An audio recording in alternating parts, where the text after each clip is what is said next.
Namaste JVN, myself Dr. Vinod Kumar Swami, Associate Professor in Department of Kumar Bharte, under Faculty of Ayurvedic Science, Jyoti Vidyapeeth, women's university. आज हम बात करने वाले हैं जो आज का हमारा जो टॉपिक है, ये जो टॉपिक है आप देख पा रहे हैं, दैट इज उल्वा ग्रोथ। आज हम उल्वा ग्रोथ की बात करने वाले हैं। जनरली जब बच्चा पैदा होता है, न्यूबॉर्न पैदा हो रहा है, उस समय की एक डिजीज है, दैट इज उल्वा ग्रोथ। अष्टांग हृदय उत्तरतंत्र में इसका श्लोक बताया गया है। गर्भ अम्ब शाम भवनाथ श्लेष्मण कंठकश्य वा। जब बच्चा पैदा होता है तो गर्भावस्था में, ड्यूरिंग प्रेगनेंसी या लेबर के समय जब वो गर्भावस्था में ही रहता है तो जनरली बच्चा जो है चारों तरफ से अम्नियोटिक फ्लूइड से कवर्ड रहता है।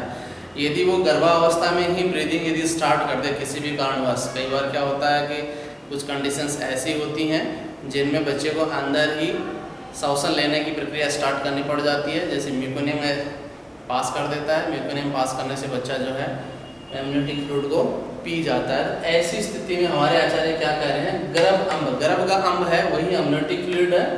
वमनाथ श्लेष्मण, जनरली इसका वमन होना चाहिए श्लेष्मा का, जो या यूं कहें गले में जो कफ जम रहा है उसका वमन होना चाहिए, और ये कंठ में बना हुआ रहता है, गले में जमा हुआ है। यदि किसी कारणवश ये बच्चा उसी को निगल लेता है या रेस्पिरेटरी ट्रैक्ट में जब चला जाता है तो ये उल्बक रोग हो जाता है। अब ये जो कफ यदि शरीर से बाहर नहीं जाता है, ऐसी स्थिति में संपर्कात हृदय दुष्टो, यही कह रहे हैं कि साहब जो रस व स्रोतस का जो मूल है हृदय है, हृदय के साथ ये मिलके ये कह रहा है कि हृदय को दुष्ट कर देता है।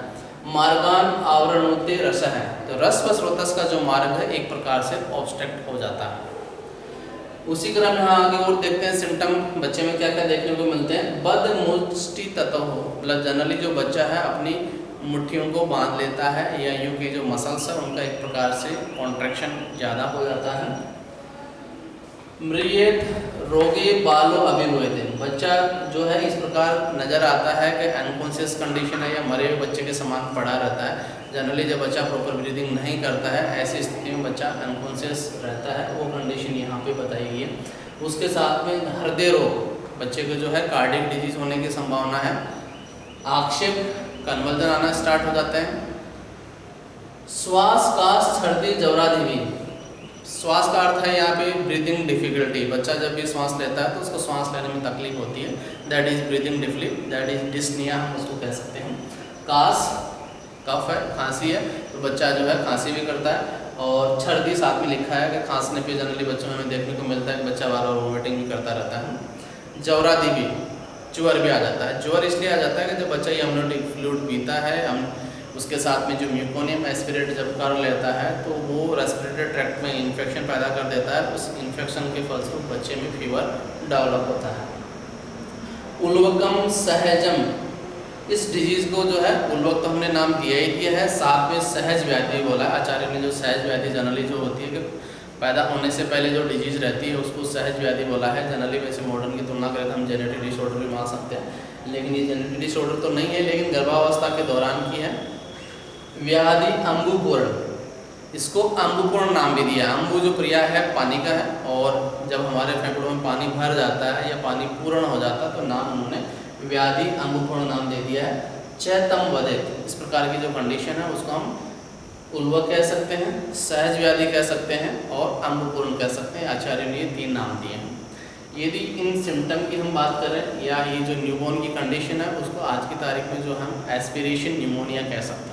जनरली जब बच्चा पैदा होता है तो ऐसी स्थिति में जब वो क्राई करता है, फर्स्ट क्राई करता है, तो फर्स्ट क्राई के साथ में यदि ओरल कैविटी और नेजल कैविटी यदि क्लीन नहीं है, यदि उसमें म्यूकस है या फ्लूइड है, एमनियोटिक फ्लूइड है, कई बार मैटरनल ब्लड भी होता है जब यदि वेजाइनल डिलीवरी हो रही है, तो ऐसी स्थिति में जब बच्चा एस्पिरेशन उनको कर लेता है या ब्रीथिंग स्टार्ट कर देता है तो वो सारा का सारा जो फ्लूइड है वो फेफड़ों में चला जाता है, रेस्पिरेटरी ट्रैक्ट जो है एकदम ब्लॉक हो जाता है। उसी को हम कह रहे हैं कि रस व स्रोतस अवरोध हो रहा है, और हृदय में भी क्या हो रहा है, दुष्टि हो रही है। तो जब बच्चा म्यूकोनियम को या एमनियोटिक फ्लूइड को एस्पिरेट कर लेता है तो निश्चित तौर पे उसको ब्रीदिंग डिफिकल्टी होनी है, कफ रिफ्लेक्स आता है, और लॉन्ग टाइम पे 1 या 2 दिन या 24 आवर या 48 आवर्स के बाद में बच्चे में इन्फेक्शन के फलस्वरूप फीवर भी आना स्टार्ट हो जाता है। तो ये जो भी हम सिम्टम बात कर रहे हैं सारे के सारे सिम्टम जो हैं एस्पिरेटेड निमोनिया के हम जो भी यहाँ पे सिम्टम बताएंगे निमोनिया के जो भी सिम्टम है उसको हम देख सकते हैं। आज की तारीख में हम एक्सरे करवा सकते हैं, CBC करवा सकते हैं, इस प्रकार की जो फाइंडिंग है वो हम देख सकते हैं। आयुर्वेद मतानुसार इसकी चिकित्सा की हम बात करते हैं तो सबसे पहले लिखा है स्नान और अभ्यंग निषेध किया गया। इस प्रकार के जो बच्चे हैं उनको पैदा होने के जो नवजात शिशु परिचर्या है, तो नवजात शिशु परिचर्या में एक पार्ट रहता है स्नान रहता है।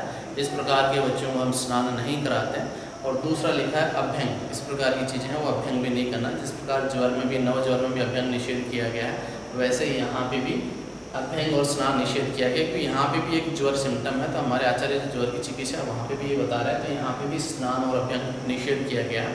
यदि स्नान करता है तो शीत गुण और बढ़ेगा, तो कफ का जो है ऑब्स्ट्रक्शंस और बढ़ेगा। हम निदान परिवर्जन की यदि बात करें, पॉइंट नंबर 2 है हमारा, यहाँ पे स्रोतोरोध हो रहा है, उस हमें स्रोतोरोध को दूर करना है। तो हमारा चिकित्सा सिद्धांत भी यही रहेगा कि चिकित्सा में हमें स्रोतस का शोधन करना है। तो स्रोतस के शोधन के लिए हमारे आचार्य ने जो आजामूत्र है उसका पान बताया कि बार बार आजामूत्र का पान करने से स्रोतस का शोधन हो जाता है। कि जो आजामूत्र के जो गुण हैं वो गुण कफ के विरोधी होते हैं। जैसे रस की हम बात करें तो कटु रस है, तो कटु रस होने से वो है स्रोतस का शोधन करेगा। तीसरे नंबर पे जब बात आती है तो शशक घृत लिखा है। आचार्यों ने जो है खरगोश का जो है बॉडी का पार्ट लिया है, उसको घृत में और बहुत सारी जो औषधियाँ हैं हमारी कास्ट औषधियाँ उनमें मिलके पका के बनाया गया है। इस प्रकार की जो कंडीशन है उसको हम शशक घृत बोलते हैं। तो शशक घृत का बच्चे को पान करवाना चाहिए। उसके अलावा योग रत्नाकर ने एक अलग कंडीशन और बताई है कि जो तकवे की लोहे की गोली है उसको आपको क्या करना है, आग में गर्म करना है। इस गर्म को जो है तेल में भुजाना है। तेल यहाँ हमारा कटु तेल ही रहेगा, सरसों तेल रहेगा, उसमें आपको भुजाना है और उस तेल का पान करना है। तो इस तेल के पान करने से भी स्रोतस का शोधन हो जाता है। तो इस प्रकार ये जो चिकित्सा यहाँ पे बताई है। मॉडर्न की दृष्टि से हम देखें चिकित्सा, तो यहाँ हमें सबसे पहले जो है रेस्पिरेटरी ट्रैक्ट है उसको क्लियर करना है। जैसे हम रिससिटेशन की जब हम बात करते हैं तो सबसे पहले हम एयरवे क्लीनिंग की बात करते हैं। तो बच्चे का जो पैदा होते ही एयरवे क्लीनिंग करना चाहिए। पहले ओरल कैविटी, उसके बाद में नेजल कैविटी, दोनों को क्लीन करना चाहिए। वो म्यूकस सकर के द्वारा कर सकते हैं, सक्शन पंप हो सकता है, वो मैनुअल हो सकता है, वो इलेक्ट्रॉनिक हो सकता है। उसके माध्यम से बच्चे का जो है ओरल और नेजल कैविटी को सबसे पहले क्लीन करें। अब यहाँ कंठ भी लिखा है, कंठ में जो श्लेष्मा है, अब यहाँ पे ये म्यूकस भी हो सकता है। कई बार जो है बच्चा म्यूकोनियम भी एस्पिरेट कर लेता है। तो म्यूकोनियम जब एस्पिरेट कर लेता है, ऐसी स्थिति में हम लेरिंजियोस्कोप का प्रयोग करते हैं और साथ में एंडोट्रेकियल ट्यूब डाल के उसको बाहर निकालते हैं। तो हमें स्रोतस का शोधन करना ही करना निश्चित तौर पे, जैसा हमारा आचार्य कह रहे हैं वैसे ही आधुनिक विज्ञान में बताया गया है। उसके अलावा इन्फेक्शन है तो उसको हमें एंटीबायोटिक के द्वारा ठीक करना चाहिए। तो आज के अलग अलग प्रकार की जो एंटीबायोटिक्स चल रही हैं हम IV ओरली यूज़ कर सकते हैं अकॉर्डिंग टू कंडीशंस कि इन्फेक्शन कैसा है। तो बहुत बहुत धन्यवाद।